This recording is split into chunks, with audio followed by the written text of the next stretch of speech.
Good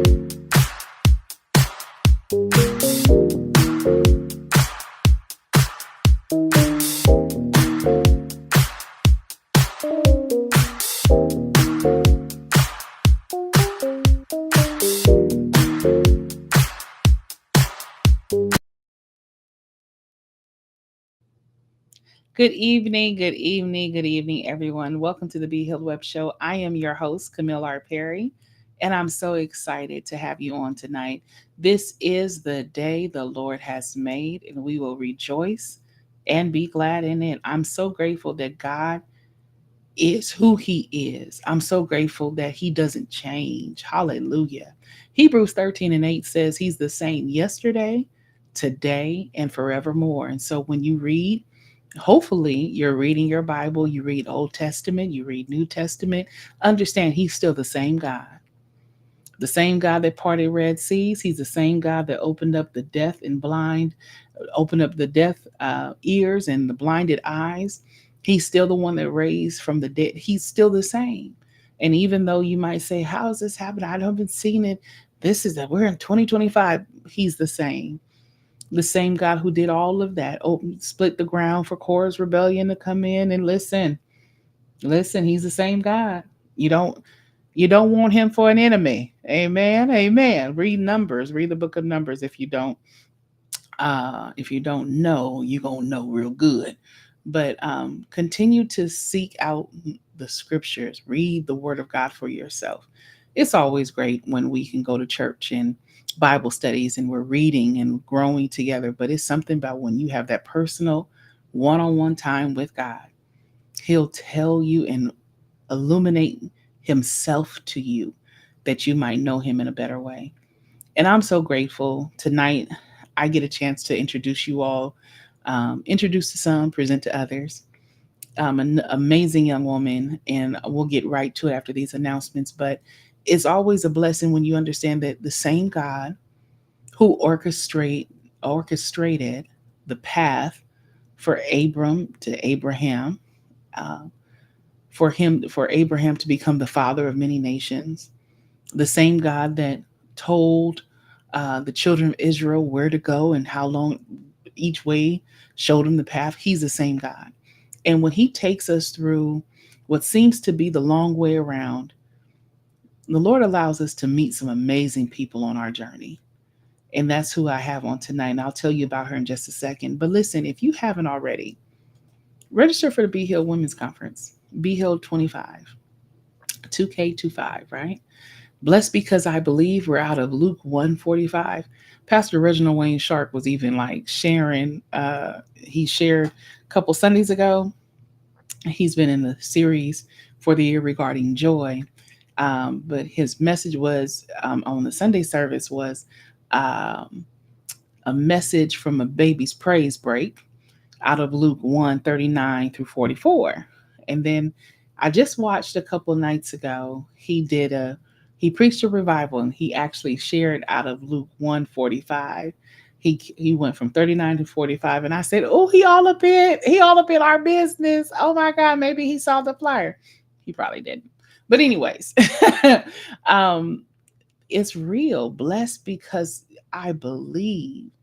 If you read that story over in Luke 1 and 45, Elizabeth tells Mary, "Blessed are you because you believe the Lord would do what He said." One translation, the Lord would perform what He said. Either way, God's going to do it. So when you understand that He's the same yesterday, today, and forevermore, when you understand that whatever He has said, it will come to pass, you can take it to the bank. You're going to wait on it, but it will surely come. It will not delay. And so I hope you all do not delay in this early bird registration, $150 early bird registration. Upon confirmation, you receive your booking link to secure your room. It's going to be a blessed time, August 21st through the 24th of this year in the city of Brea. Well, listen, I got to tell you about this amazing young lady. Like I mentioned just a few moments ago, sometimes the Lord allows us to go through uh, new places and have new experiences, and we meet amazing treasures along the way. And during my time at Mount San Jacinto College, I got a chance to meet some amazing people. And this young lady, she was a student, she's a graduate of Mount San Jacinto College, currently a student at University of Riverside, pursuing her degree, and she's going to be a phenomenal whatever she decides to do, whether she wants to go into be the judge and Supreme Court justice, or if she wants to continue in the family business as a lawyer, whatever God has for her, I know she'll be successful in.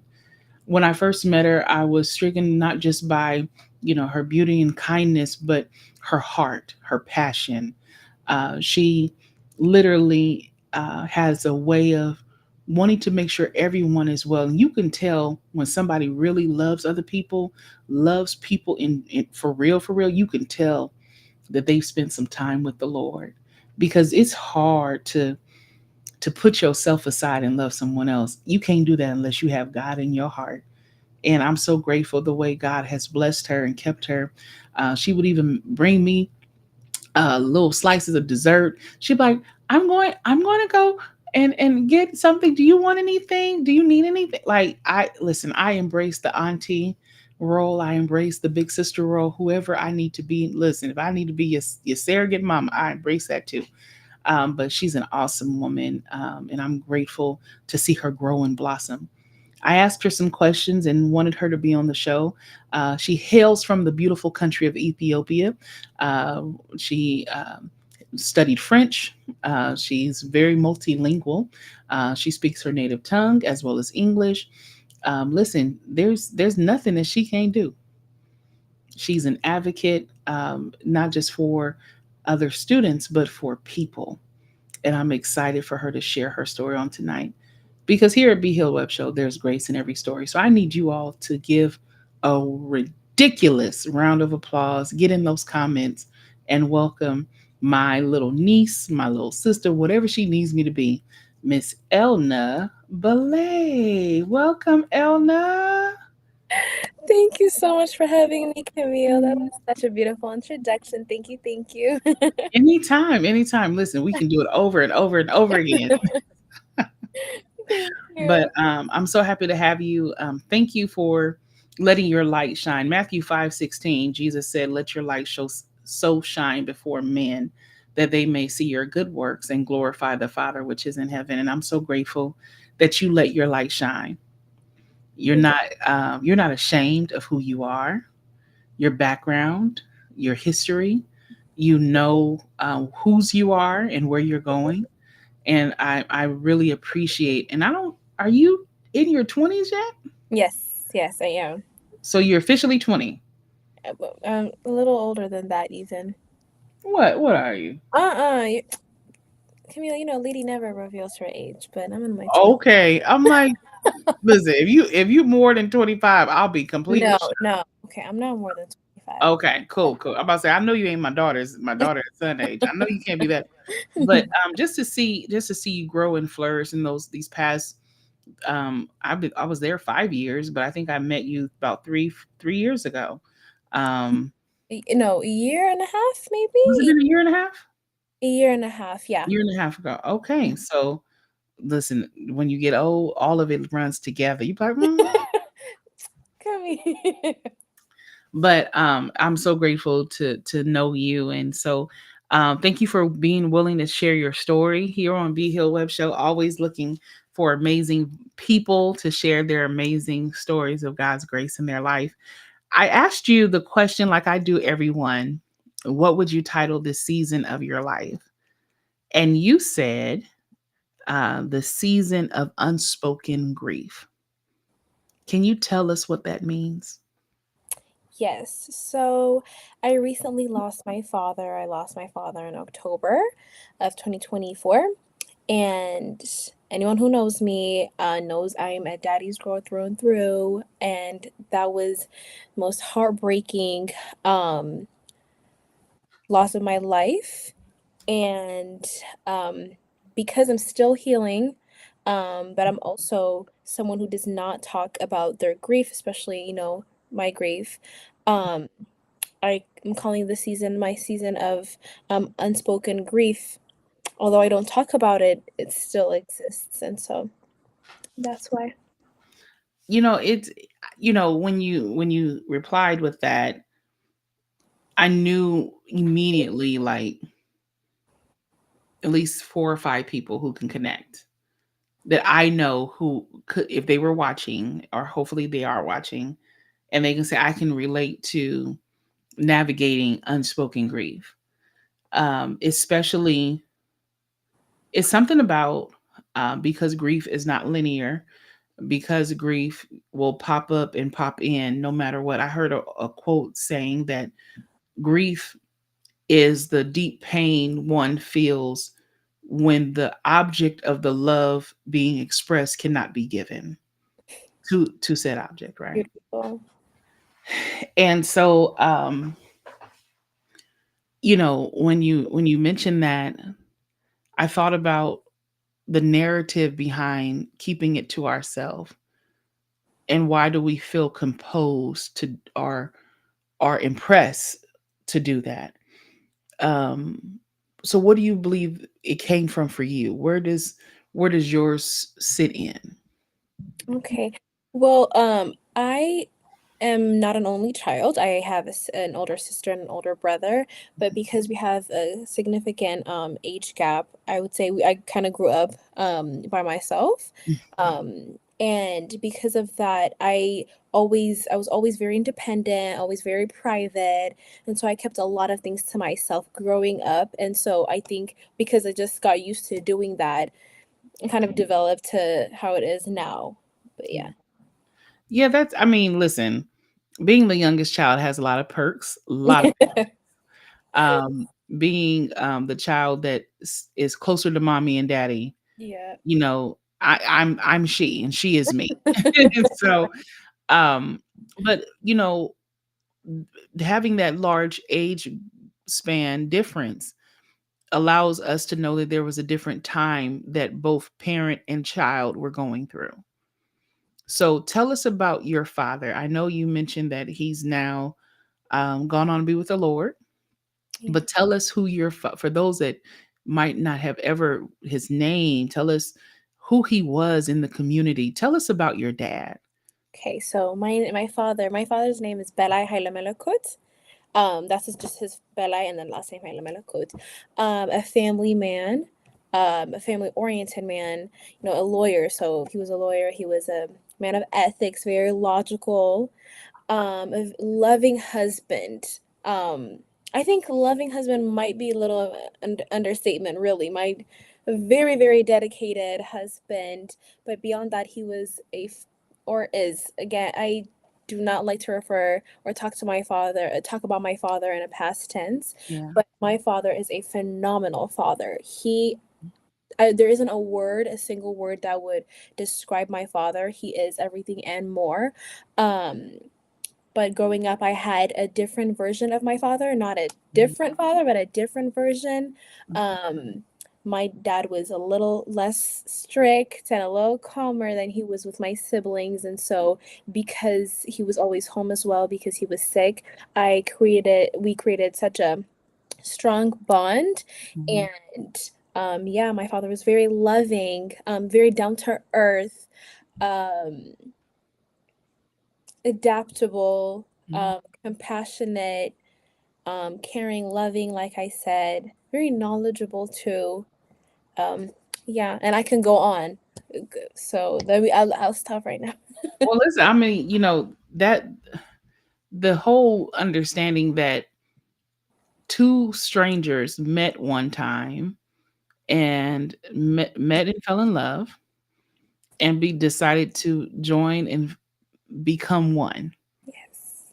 And then they make little people, right? And we get to be a part of the little people community, and so now people that I mean, we never, we didn't know ourselves, Yeah. right? How amazing it is that God made us, number one, and then he allows us to be fruitful and multiply Amen. and make more little people Absolutely. who become big people. And the beat goes on, right? Um, When you said your father's name, I said, oh, that just sounds like royalty. So tell me. might be a little royalty there.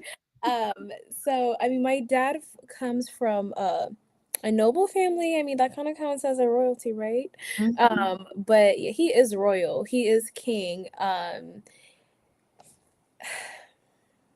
don't know. I don't know how to really um describe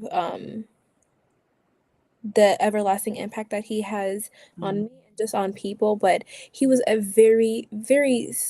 he was heard. Anything my dad said, everyone, any command, anything he says, everyone would say yes, everyone would agree. He just has that, people call it aura now. Mhm. He has that in him, really, but he was such a peaceful man, and so, and because of that, I think is why he was just, he had that light.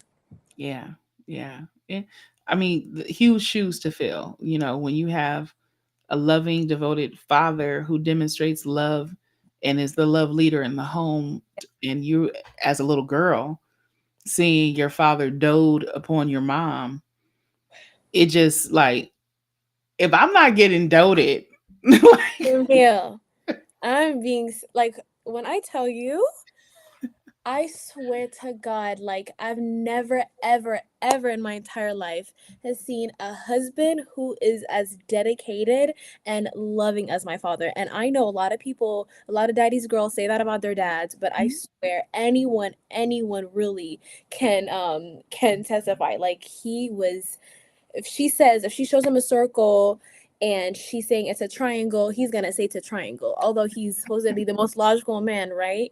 But he really loved her, and because I that's the type of love and that's the type of relationship I grew up, witnessing. He set the bar too high. Sometimes I'm like, oh, do you have to lower it a little bit? But I'm like, no, no. no, God, listen, God will give the right bar setter as well. Yeah, yeah. Um, and it's interesting, when you mentioned that about the devotion. um I think that for me, as a fellow daddy's girlian, I don't know if that's a new group that we call ourselves. It could be. Let's make it one. Daddy's girlian.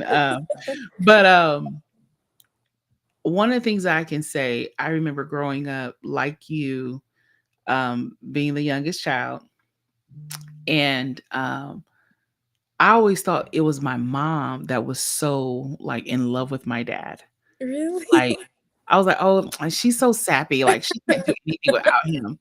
And it wasn't until I got grown where I was like, "Oh, That's a little different. no, him sappy. Oh, no, him don't want to do nothing without her. Oh!" And I mean, going, that vulnerability that is displayed in the love ship, that your father displayed towards your mom, that's huge, where putting pride aside, it's not about being right, it's about being united. It's about being in peace.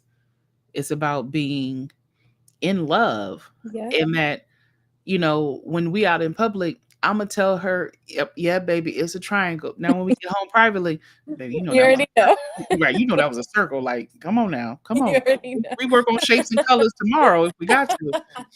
But I think that alone is so missed. Very. Yeah, I mean, people try to make couple goals out of the wrong thing, but who cares? That Anyways, is very valid. yeah, I mean, seriously, I mean, it's this generation is different.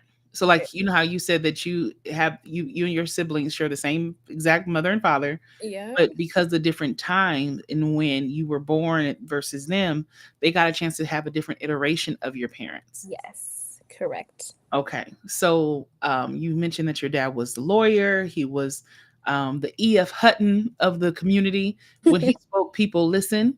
Yeah. What is one of your grandest moments or lessons that you would freely want to share that your father has, um, bestowed upon you? Oh, yeah. So a lot of things, but one of the highlights, the key lessons, number one is to do right by people. Mm, Um just do that's it. Do right by people, really. Don't yeah. And another one is a little funny. Since he's a very peaceful man and a very private man, he always says, "Don't get into people's business. Don't get into people's business. And if you do, you gotta listen to both sides. You can't make a judgment." Then his lawyer self comes in there and he's like, "You have to listen to both sides before you make any sort of, assumption or judgment." Yeah. But he always emphasized, "Do not get into people's business." Yeah. That, I mean, listen, that's a solid one. You know, sometimes we insert ourselves in places where we just need to mind our business, like that man in the that clip on Waffle House where they was fighting in Waffle House. He was just cutting his steak. He looked like, oh, okay, man, that's crazy. That's you like know, that's exactly my dad. because yeah, peace is so needed and necessary Yeah. in our life. Um, you mentioned that your dad taught you a lot of lessons. Excuse me.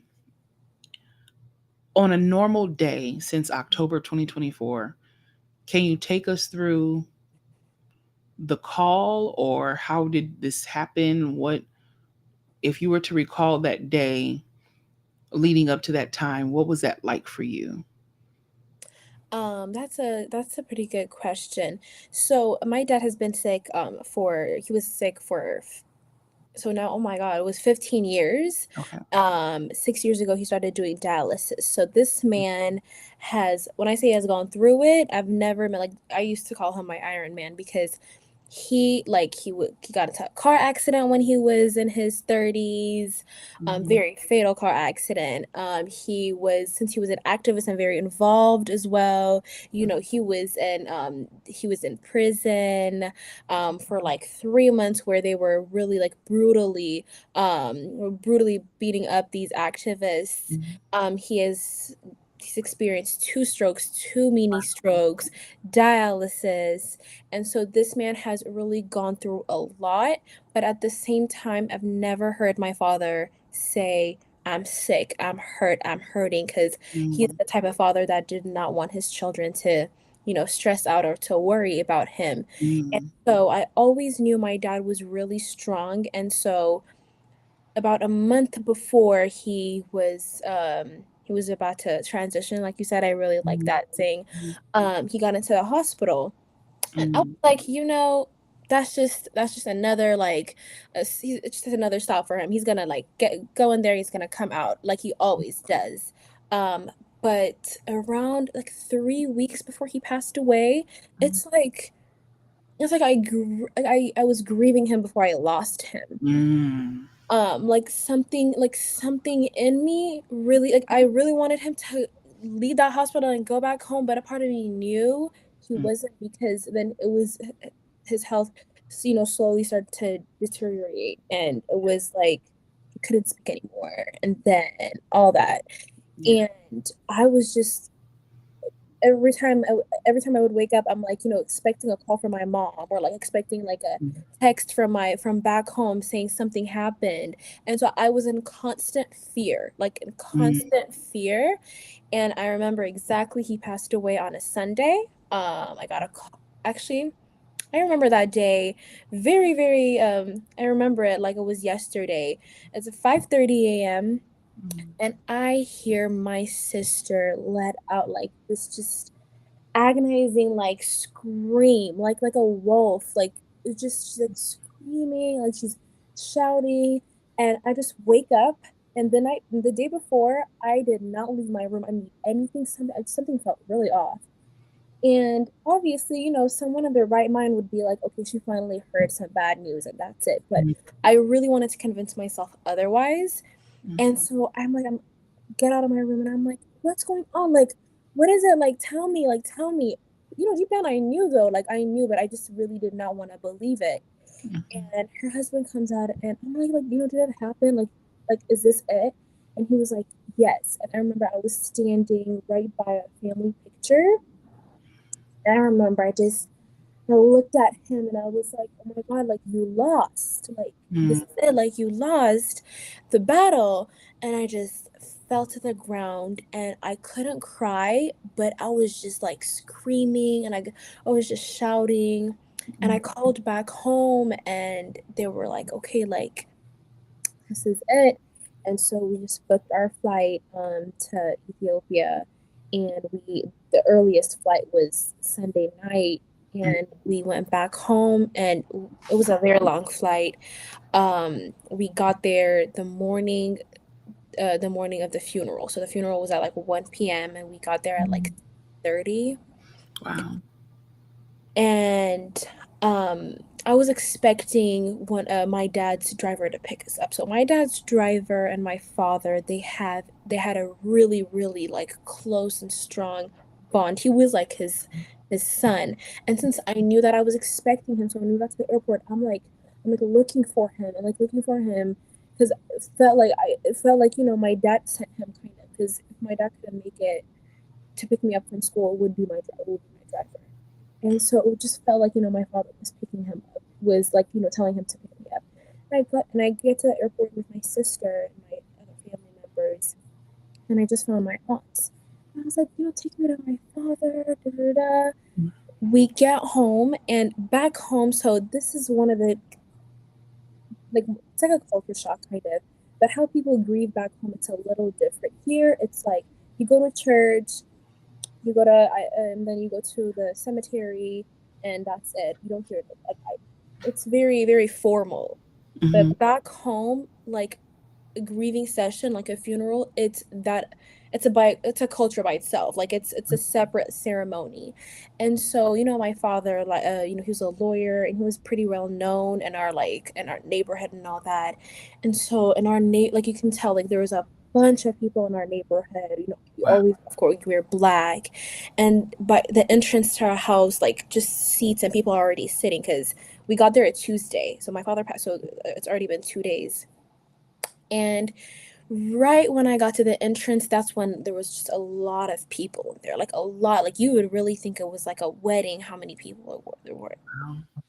And I remember I just fell to the ground and I just started screaming, like, and my mom saw me, and it was just kind of like it was very, some would say cinematic really, Mm, but it was such like very very heartfelt. It was very gut-wrenching as well because now I'm at our house where the last memory I have of him is us dancing together and singing together and all that stuff.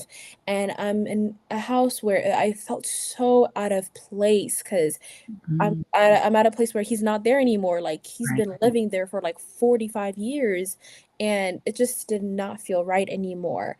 But it was those August, September, October was a very, very hard time for me. I mean, even these months too, but those specifically Mhm. was a pretty tough time. Wow. Yeah. I'm just going to sit with that for a second because the grieving before the grief, um, very familiar with that because you're already accepting the reality.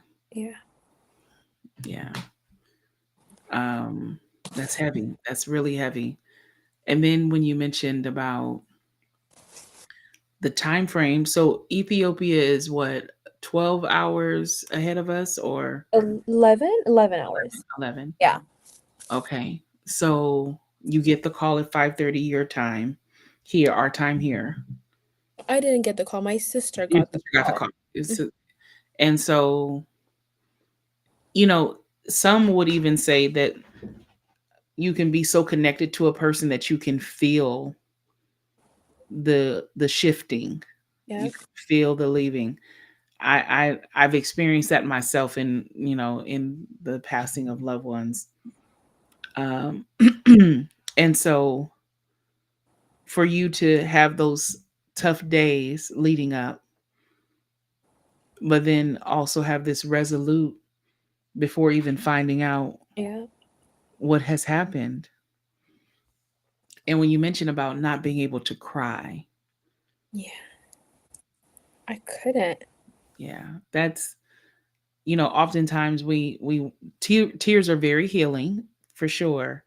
But when you're having that place where there's no hydration found, and Yeah. when you mention about the wailing, the screaming, the gut wrenching, not only do I think of, when you mention the word cinematic, I think about the breadth and the depth of love that one has for a person or persons, and they're no longer here. That deep weight that the time on this side is no longer.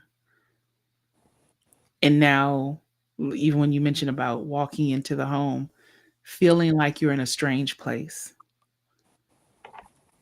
Elna, I don't know if you know how much you're sharing, even though this is unspoken. I know this, you mentioned this is like your first time sharing openly, but honey, this is helping.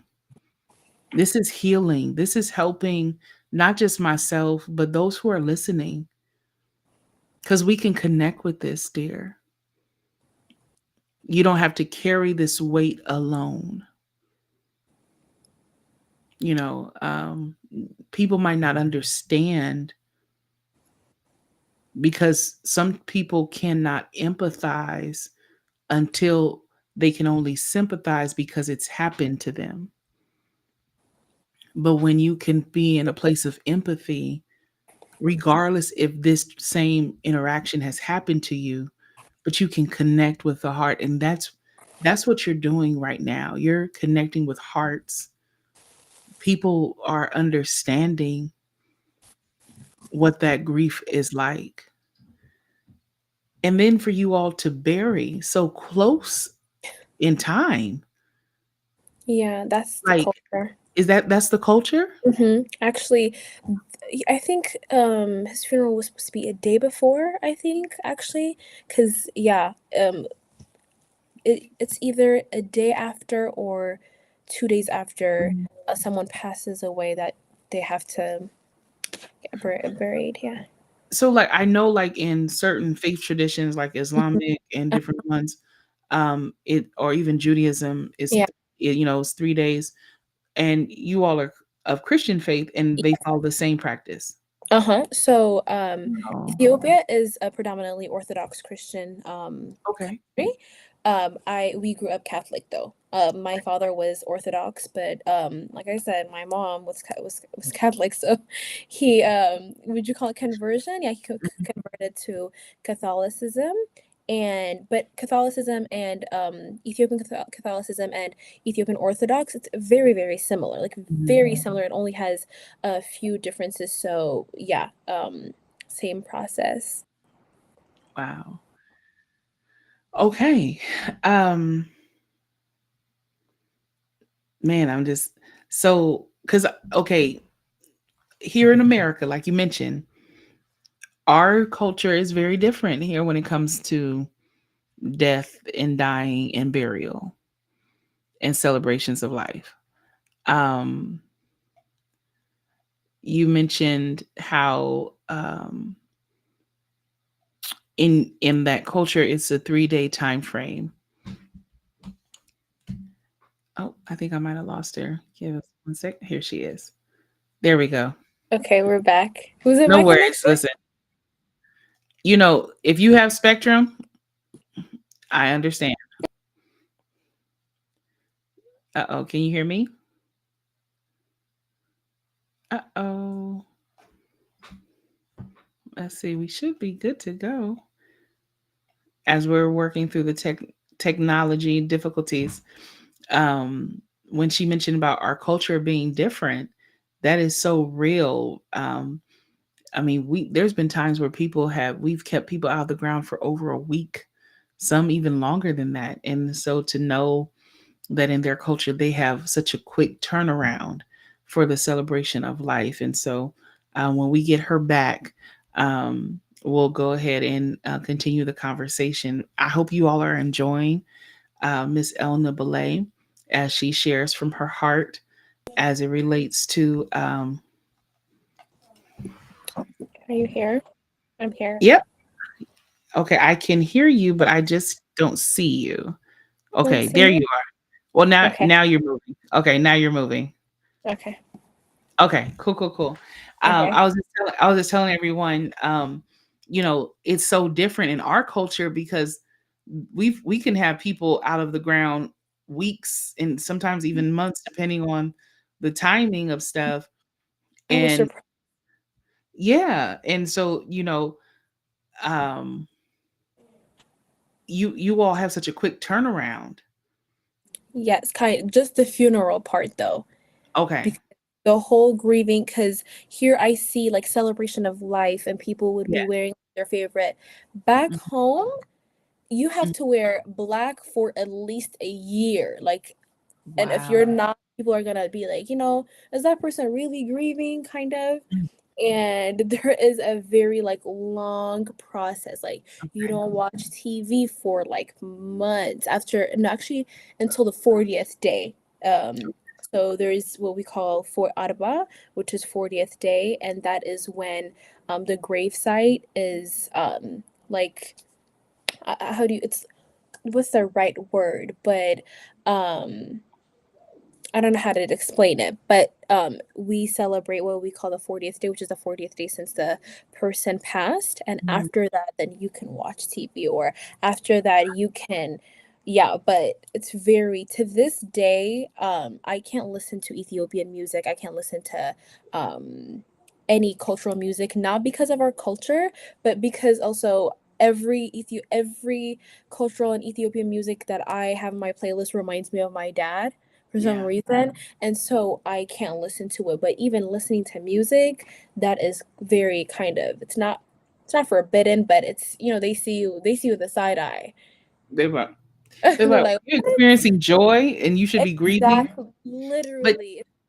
when you said that though, I'm reminded of the mourning period. Like when I read in scripture, there was a mourning Yeah. period. There's, you would call for the mourning women and those that would wail at the threshing floors of various places and like, you know, um, this is one thing that I love about culture Yeah. in general, but also those of the native homeland, and you see the semblances of what Yes. we read in scripture being still practiced today. Yep. You know, that's remarkable. Man, it's I don't want to press. I don't want to press hard, but I do want to suggest to take this place for a moment because you weren't the only one that whose father went from life to everlasting life, right? Yeah. Yeah. So I know you mentioned, you and your sister living together um and her, her expression. How have you and your siblings handled process or processing this new normal? And how are you all rallying around your mother? Because if I'm not, like you mentioned, your mother is still in Ethiopia. Your parents were still living in Mhm. Ethiopia. And you all, is your brother stateside or is he back home too? Here. He's here as well. Okay, so the children of Mr. Belay are here. So Yeah. how do you all handle and navigate this? Yeah, that's a pretty good question. So, like I mentioned earlier, because my siblings and I, we have a significant age gap. Mhm. They're, it's a different generation, and they were raised by different version of my parents. So they're less expressive. They're not as outspoken as I am, and so they don't talk about grief, or like what made them mad, or Mm, what made them disappointed, because that's not how they grew up. But also the timing of my father passing away, or our father passing away, was a very I was about to transition to like a my transfer school, and then my sister was at she's doing her MSW, and then my brother had something going on. So really we didn't have that opportunity to really grieve the way we Yeah. grieve back home. And so it really got us closer, really brought us closer, but we really don't talk about it as much as we should, in a healthier way. But it did bring us closer together. As for my mom, it is I mean, I don't even know how to really Yeah. talk about how my mom is taking it, because it was my father passed away 12 days before their 34th anniversary. Wow. And they were super close. And my mother, of course, she took care of my father. She was like his caretaker, kind Mhm. of for like 15 years. And so they have a even stronger bond, other than being married and having three children. Just Mhm. all that, they're super close. And for my mom, it's so hard coming back to a house where, you know, there's a seat he usually sits at, and just not seeing him there. And if it was hard for me to go back to a house where, I always saw my dad, and it's worse for my mother. But we talk to her on the phone every day. And she also has her sisters, which she's super close to, and she also talks to them. But I can imagine how hard it is for my mother. Yeah, I live 20 miles from my parents. And when it takes me more than 45 minutes to get to their house, I'm like, what is taking so long? You are at least 2.5 plane rides at minimum. Literally. At minimum. Minimum, yeah. At minimum. Definitely at m- depending on the flight pattern, you're crossing at least two continents for sure. Literally, yeah. You know, and then having, thank God for technology, but then having to adjust once you're there. How long did you stay after the service? How long were you there in Ethiopia? So, it's like a 27-hour flight, okay? Jesus. With like yeah, because you have a stop and all that stuff. Hmm. We left Sunday night. We got there Tuesday morning, Eastern time. Hmm. And we got back here Sunday at 3 a.m. So I was only there Tuesday, Wednesday, Thursday, Friday, 4 days. And we got back, went straight right I went right back to work and did what I needed to do.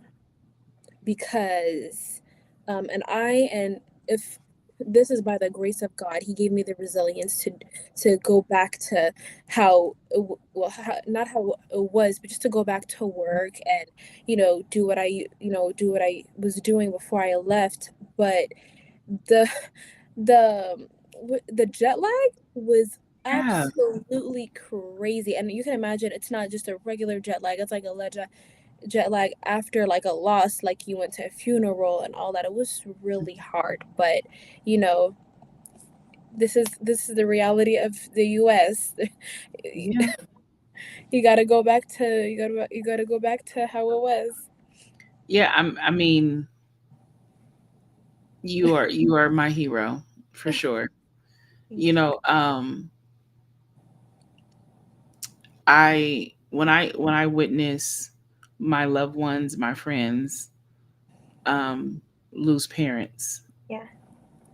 um, I don't I don't think for a moment as if I'm exempt from that reality. I know that that just has not been the reality yet, but I mourn with my friends and family. When there's modes for to rejoice and rejoice, but trying to reconcile and process the future with such a significant change and pivot, how have you been able to stand, to get out of the bed? I know you mentioned the resilience, but where's your source of strength coming from? God, for like God and God, really. She's Um, like, God, it's still like God. literally, of course there are other factors, but truly, if my faith is really what got me here. And I know that without my faith and without the peace and love God offers me every single day, there's no way I would have made it to where I am right now. And also, my mother, my family, I always, whenever I get sad, whenever I'm like, "Ugh, I can't do it," I'm like, you can't do that. Like, you really can't say that. Like, you got to stay strong. And that's why I don't talk about my grief with my family and my sister and my mom, because I'm like, I don't want to add to their plate. They're experiencing the same grief, maybe in a different way. And so I got to keep it going for my loved ones. I got to keep it going for my environment, because yeah. And I appreciate you taking the time just to pause and stop by and tell a group of perfectly good strangers, including, your resident friendly, sisterly auntie face of me. But I think what you're doing tonight in opening up, not only is it needed for others, but I believe you needed it. Yes. I think, we can kind of bury ourselves in cocoons, and we're not supposed to just yet. Like, it's not cocoon season yet. You know Yeah. what I mean? Like, you know, um there's a time and a place when God will have us in that place where, we're in that chrysalis so we can become that butterfly. But sometimes we put ourselves there and we just end up being in a cocoon stuck. And I'm grateful that you didn't allow yourself to become stuck. I'm grateful that you know that this is a safe place where you can open up and share. I'm grateful that you recognize that it's been God the whole time. 100%. You know, yes, it hurts, but like you said, you were already being prepared for it. That's a God thing right there. Yes. When God prepares you before it happens. Yep. And then I mean, the fact that you guys were able to get a ticket so quickly. And you know what I mean? Like, He, and he get there always safely. my biggest, like, I was so scared that our flight was gonna get delayed for some reason, because Mhm. there's always a reason. It's either the weather, something, and I was so scared, because if our flight got delayed, then we won't be there on time for the funeral. Yeah. And that would have, oh my God, like, I'm so honored and I'm so thankful to God to this day that he really made that happen, because if I didn't make it to his funeral, it would have been a different story. It would have been heartbreaking. But he did that, like he does everything. Yeah. He be doing his big work, okay? Like Uh, I mean, he does his big work in small ways that sometimes we don't even measure and see. And it's not until like we have these moments where we can sit and reflect and about, ooh, he did man, that. you did that. Elna, before we wrap up tonight, and I know everyone's, I see the comments coming in. I'm glad that everyone's enjoying and participating and can connect. But Elna, you are in such an interesting place in life because you have such a profound voice and presence at a young age. You have that same commanding ability as your father. You have that, ability to lead, cultivate, care, do right by others. What would you impart to someone coming behind you, or even someone who might be ahead of you in life and years, but they're still in this stuck place of unspoken, not sharing, not opening up, what would you tell them in these moments? Stay true to yourself. Open your heart up to God. Um, Truly. Um, Again and again, I'm going to reiterate this. Have a personal relationship with God. You know, you can go you can go to church every single week, and that's just a part of our culture. That's just how it is if you're a Christian, you know, but you always just have a personal relationship with God. That's all he asks of you. And you're gonna understand. Like you're gonna get that peace. You're gonna, you know, like I don't know how to describe it, and you're whoever is going to listen to this, they're going to understand what I mean. And it's okay, it's okay, you have your way of grieving. There is no rule book for grieving, and it's okay to not put like a label to what you're feeling. Right. I'm that type of person. I'm a very like, okay, what am I feeling and how can I fix this type of person. But grief is different. And so feel what you feel it Mhm. whenever. It is okay. There might be societal, you know, norms that you feel like you have to follow because, you know, it's maybe it might be a part of your culture, like, you know, listening to music in my case, right? Or, but this is your grief, this is your story, and it's okay. And it's okay, and it does not have to make sense to anyone. Hell, it doesn't even have to make sense to you.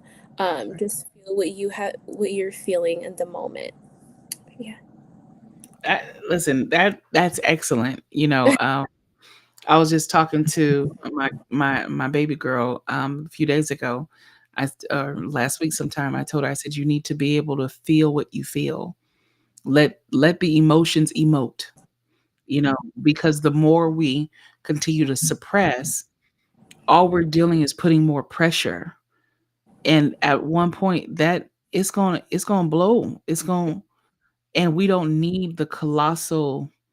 I think about I don't know if you ever watched that movie with Mark Wahlberg, but it was based off of the oil rig that exploded, Deep Horizon, back in the early 2000s.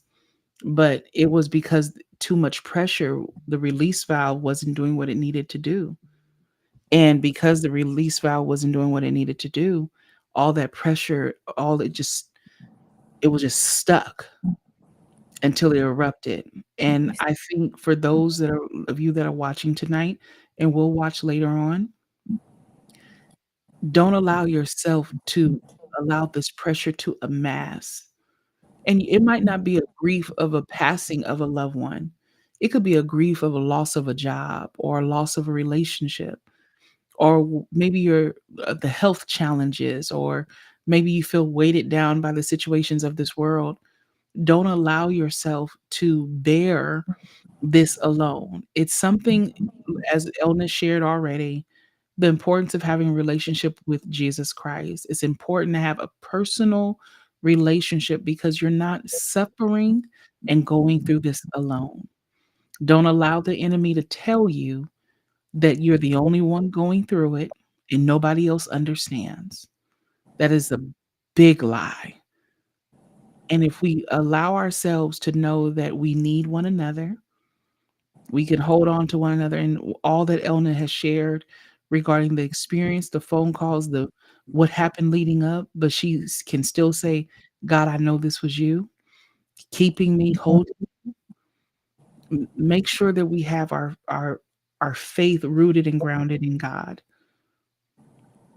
Yeah. Elna, Absolutely. I love you. I love you, niece. I I love you. love you too. I love you too. Thank you Listen, so much for having me. of Thank you course. so much for letting me share my story, and I hope, you know, this will inspire some people to share their stories too. Yeah, Yeah. Because it just because it's unspoken right now doesn't mean it has to stay that way, it's right? true. Because you already just, and who knows, Elna, you might need to write a book. You might need to write um uh, a devotional guide of how to help, someone come through this place. Who knows? Maybe you never know. You might see me pop up like that in a couple of months, maybe years. You know, I'm excited for what's to come in your life. I'm excited to hear, that you're growing and prospering over at UCR. Tell folks where they can find you. I can type it while you tell me if they want to follow you, if they want to check in on you. How can they do Yeah.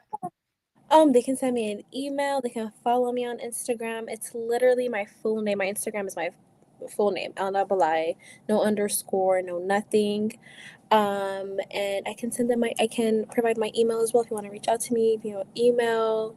You want me to give you my email? What's your email? So I'm ready for it. okay, so it's ELNA Mm-hmm. KO and AO no KO KO. Mm-hmm. NG no JO at Okay. iCloud. Elna Conjo. Okay, so let me tell you a story about this email or this iCloud account. Okay, so my sister created that for me when I was like in eighth grade. It means Elna beautiful in my language. Conjo means beautiful. At Conjo means beautiful. Okay. Beautiful, yeah. So whenever I used to share it with my friends, when I was, back home in high school, they used to be like, "You're so conceited. Like you have it's Elna Beautiful iCloud. That's your email." I'm like, I promise that was not me. It was my sister. But you Okay. can K always reach out to me. Elna Uh-huh. Konjo. Yeah. Okay, perfect. I mean, it's always good. Shout out to all the big sisters. I know I have a good big sister too, Angela and everyone. But shout out to all the older siblings that step in and try to help us younger siblings out. We appreciate you. We appreciate you so much, and shout out to our parents, those that are past and present, because regardless if they're not here in the physical, what they've instilled in us is yet in our hearts, in our DNA, in the fabric of our decisions. And so I never got a chance to meet your father, but because of what I've seen in you and even getting a chance to meet your sister, I know you come from really good stock. And I know your father was godly proud of his children. And I know you'll continue to do great and wonderful things. And so thank you. Thank you. Thank you. Thank you. Thank you. Thank you. Thank you so much, Camille. Again, like I said, thank you so much for having me. Thank you for letting me share my story. And yeah, reach out to me if you guys want to talk about grief, anything. But thank you so much, Camille. Awesome. Well, listen, y'all. You never know. You might see Elna at the Bee Hill Women's Retreat for those ladies who are joining. You never know. You never know. But you all have a blessed and wonderful night. Until next time, it's the same Bee Hill channel, same Bee Hill time at 7 p.m. Pacific Standard Time.